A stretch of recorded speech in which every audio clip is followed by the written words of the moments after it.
亲口承认，英伟达在中国的市场份额从 95% 降至 0%， 英伟达失去了中国市场。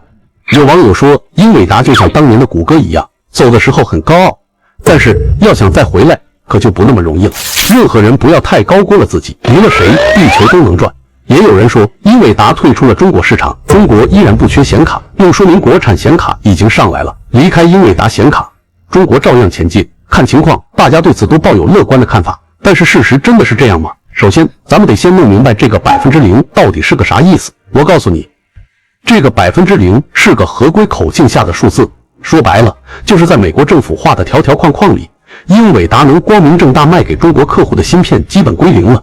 这就像啥呢？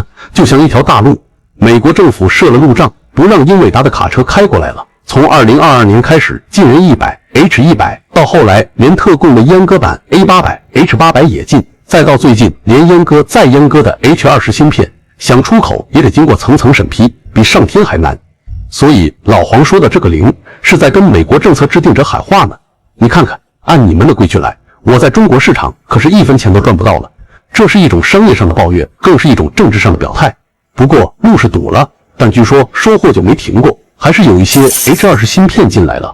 听说一些公司在新加坡、马来西亚这些地方设个分公司，或者租用数据中心的服务器，芯片先运到那儿，然后再通过云端服务或者技术合作的方式，把算力曲线救国传回国内。不知道是真是假。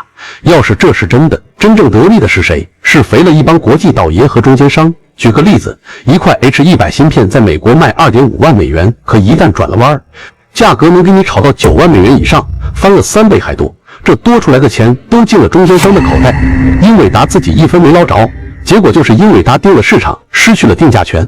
中国企业呢，得多花好几倍的钱去买芯片，增加了巨大的成本。你说这政策蠢不蠢？本来想限制我们，结果成了给中间商送钱，同时恶心了自家企业和中国企业。典型的杀敌800，自损1000，甚至可能是赔了夫人又折兵。可对方在这方面硬是锲而不舍。那不好意思，我们不陪你玩了。就在今年，当英伟达又拿出一个最新的阉割版芯片 RTX 6000D 时，咱们中国企业的态度发生了180度大转弯，我们不跟了，集体拒单。为什么？因为测试发现这玩意儿性能甚至还不如之前被禁售的旧型号，但价格又涨了一截。这已经不是性价比低的问题了，这简直是拿我们当冤大头。更重要的是，咱们的底气足了。这个底气来自3个方面的突破。第一，国产芯片真的顶上来了，比如华为的升腾 910B， 性能已经接近 H20， 但价格能低 20% 左右。阿里、腾讯这些大厂订单开始大规模转向国产芯片，咱们自己有的用，而且还不差，自然就不用再去忍气吞声买那个阉割货了。第二，安全和成本账算明白了。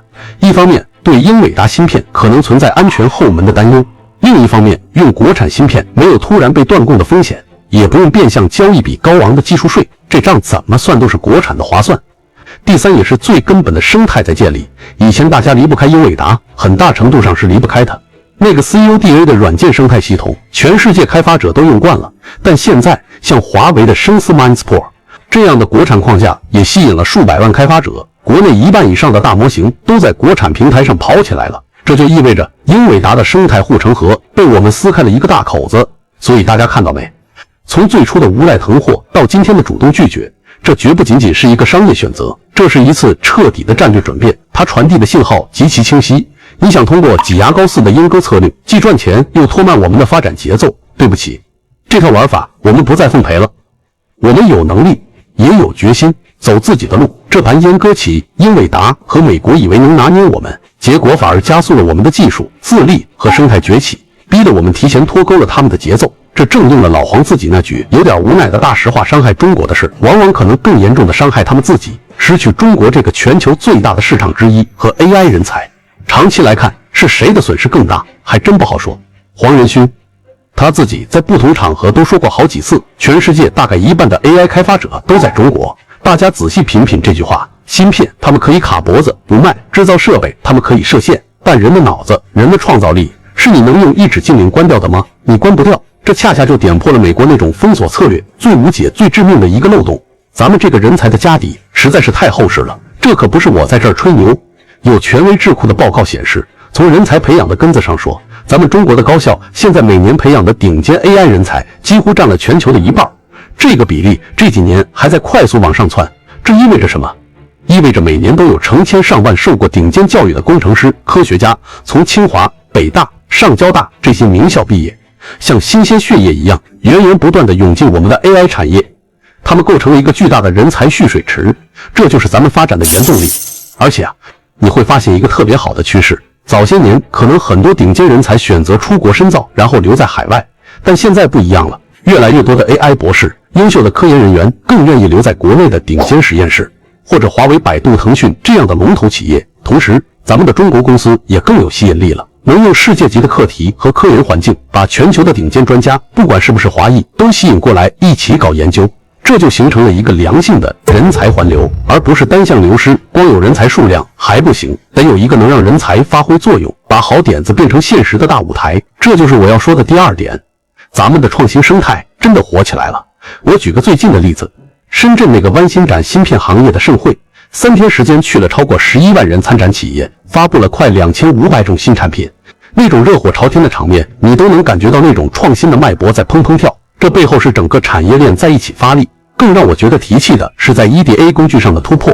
EDA 被叫做芯片之母，设计芯片离不开它。咱们国产的 EDA 软件现在性能能比国外最好的标杆产品提升30%，能把芯片开发周期缩短40%。这可不仅仅是省了点时间、快了点速度的事儿，它意味着咱们正在搭建一套属于自己的内循环的研发体系。以前设计芯片用的工具、软件、生态可能都是人家的，现在咱们自己一步步把工具链建起来，国产化率越来越高。这就好比以前咱们是租别人的场地和工具搞创作，现在咱们自己盖起了工作室，打造了自己的工具间，咱们的工程师可以更自由、更不受约束地去创造。还有最厉害的一点，这个强大的人才和生态结合起来，最终目标是为了争夺标准制定权。说白了，就是以后这个行业怎么玩，规则由谁来定。老黄为什么老提中国开发者多？他心里门儿清。未来技术的规则取决于今天的开发者用谁的工具，在谁的平台上做开发。他希望全世界开发者都习惯用英伟达的 CODA， 那他就掌握了标准。但咱们的优势在哪？在于咱们有全球最丰富的应用场景，有最大的单一市场，还有最大的工程师群体。当咱们自己的开发者都开始习惯于用咱们国产的硬件，比如升腾芯片，和软件，比如 MindSpore 框架，去创新、去解决问题的时候，我们实际上就在参与，甚至在主导制定新的游戏规则。这种由庞大市场、完整产业链和顶级人才共同构筑的护城河，比任何单一的技术壁垒都要坚固得多。所以结论很清楚，当我们有时候为暂时买不到最先进的芯片而焦虑时，真的应该把眼光放长远，看到我们最核心、最强大的优势所在，那就是这个由几十万、几百万聪明、勤奋、富有创造力的工程师和科学家们组成的能够自我造血、自我强化的创新生态系统。芯片禁运可能会带来一时的困难，但它永远无法封锁一个民族的智慧和学习能力。到现在，事情的前期已经清晰明了了。英伟达退出中国市场 ，AI 人才一半在我，那么之后的发展会是什么样呢？很多人悲观地认为，世界会分裂成中美两个互不往来的 AI 孤岛。但以我这些年对行业的观察，我想提出一个更积极也更可能成真的预测：未来的世界不会变成两个系统，而是会被中国力量深度重塑，最终形成一个必须兼容中国标准的全球新生态。英伟达那种一言九鼎的霸权时代，恐怕真要一去不复返了。为啥我这么看？首先，咱们得明白，中国被逼着独立发展，结果不是在别人画好的圈子里当模仿者，反而是在很多领域成了定义者。最典型的例子就是工业 AI。咱们有全世界最全的工业门类，这就是个超级试验场。你看宁德时代的灯塔工厂，用 AI 优化电池生产，能量密度说提升就提升14%。3一重工的耕耘平台，给几十万台设备做体检，故障预测准得吓人。这种从真实生产线上摸爬滚打练出来的本事，是实实在在能帮企业省钱增效的真功夫。等这套打法成熟了，对于那些也想搞工业升级的国家，比如“一带一路”上的伙伴们，咱们这套经过实战检验、又好用又不贵的方案，吸引力得多大？到时候不是我们求着别人用我们的标准，而是市场会主动选择我们，咱们自然而然就成了工业 AI 领域的规则制定者之一。其次，在更底层的硬科技上，咱们也在憋大招，准备换道超车。比如光子芯片，这东西用光信号来代替电信号做计算，速度快得多，能耗还低。最关键的一招是咱们的开源阳谋，比如 DeepSeek 把大模型开源，价格还只有国外同行的零头百度的飞桨、华为的 Mate Sport， 这些开发框架也都在全球圈粉，这才是值得我们所有人期待和努力的未来。大家对英伟达事件怎么看？欢迎在评论区留下你的高见。